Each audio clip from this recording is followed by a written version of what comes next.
అందరికీ నమస్కారం. Scene and opinion ఛానల్‌కి స్వాగతం, సుస్వాగతం. సో, ఒకవేళ మన ఛానల్‌లో ఫస్ట్ టైమ్ మీరు వీడియో చూస్తున్నట్టయితే ఖచ్చితంగా సబ్స్క్రైబ్ చేసుకోండి. కంటెంట్ నచ్చితేనే. అండ్ ఆల్రెడీ సబ్స్క్రైబ్ చేసుకున్నోళ్ళు ఖచ్చితంగా లైక్ చేయండి, కామెంట్ చేయండి, షేర్ చేయండి, ఫీడ్‌బ్యాక్ ఇవ్వండి. లేదా మీరు సినిమా చూస్తే మీకెలా అనిపించిందో కామెంట్స్‌లో చెప్పండి.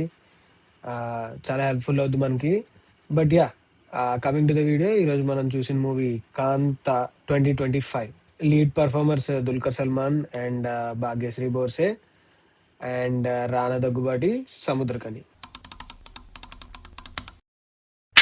సినిమా చూడడం అయితే జరిగింది ఈరోజు. ఖచ్చితంగా మాట్లాడుకోవాల్సింది నలుగురు పర్ఫార్మెన్సెస్. 'రానా', 'సముద్రఖని', 'దుల్కర్ సల్మాన్' వీళ్ళు ముగ్గురు తోపు పర్ఫార్మర్స్ అని అందరికీ తెలుసు. కానీ 'భాగ్యశ్రీ బోర్సే', 'మిస్టర్ బచ్చన్', 'కింగ్డమ్' లాంటి సెట్ బ్యాక్స్ తర్వాత బ్రిలియంట్. అసల భాగ్యశ్రీని సూపర్‌గా వాడుకోవచ్చని ప్రూవ్ చేసింది ఈ సినిమాతో. తన యాక్టింగ్ స్కిల్స్ ఎక్సలెంట్ ఉన్నాయి అసలు. షాక్ అవుతారు. పర్ఫార్మెన్స్ మాత్రం అల్టిమేట్. అసలు మీ టికెట్ అంతా పర్ఫార్మెన్స్‌కే వర్త్ అనిపిస్తది. అలా ఉంటది పర్ఫార్మెన్స్ ఒక్కొక్కళ్ళది. ఫస్ట్ హాఫ్ చాలా వెళ్ళిపోద్ది అలాగ డ్రామా. సెకండ్ హాఫ్ అండి ప్రాబ్లమ్. ప్రాబ్లమ్ అంతా సెకండ్ హాఫ్‌లో ఉంటది. ఎందుకంటే సెకండ్ హాఫ్ కంప్లీట్ టోన్ మారుతది. సిట్యుయేషన్స్ అన్నీ మారతాయి. యాక్చువల్లీ సినిమా ఏం లేదు, సింపుల్. ఒక హీరో, డైరెక్టర్ మధ్యన జరిగే సంఘర్షణ ఎలా దారి తీస్తుంది అని. అండ్ గుడ్ పార్ట్ ఈస్, మీరు సినిమా చూసినంత సేపు మీరు నిజంగానే 1950, 60లో ట్రావెల్ చేసినట్టే ఉంటది.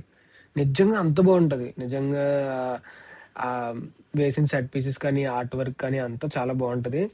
And of course 'JX Bejoy' music కూడా వర్క్ అయింది.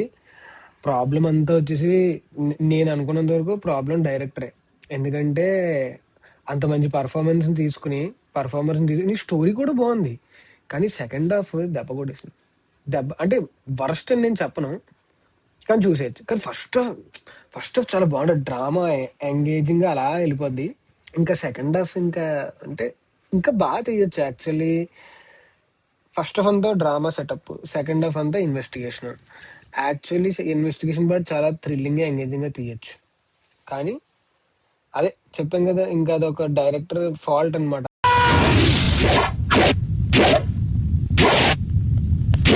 ఆయన అలా చేసుకున్నారు. అక్కడ కొద్దిగా స్క్రీన్ ప్లే కొద్దిగా మార్చి, కొద్దిగా ట్రిమ్ చేస్తే భలే ఉంటది సినిమా. ఎప్పటికైనా సరే 'దుల్కర్ సల్మాన్' స్క్రిప్ట్ సెలక్షన్‌కి దండలు పెట్టొచ్చు. ఎలా తెలుసు, ఒక తోప్ మమ్ముట్టి లాంటి ఒక యాక్టర్ నెపో కిడ్ అని తెలుసు. కానీ చాలా మంది నెపో కిడ్స్ ఉన్నారు ఇండస్ట్రీలో.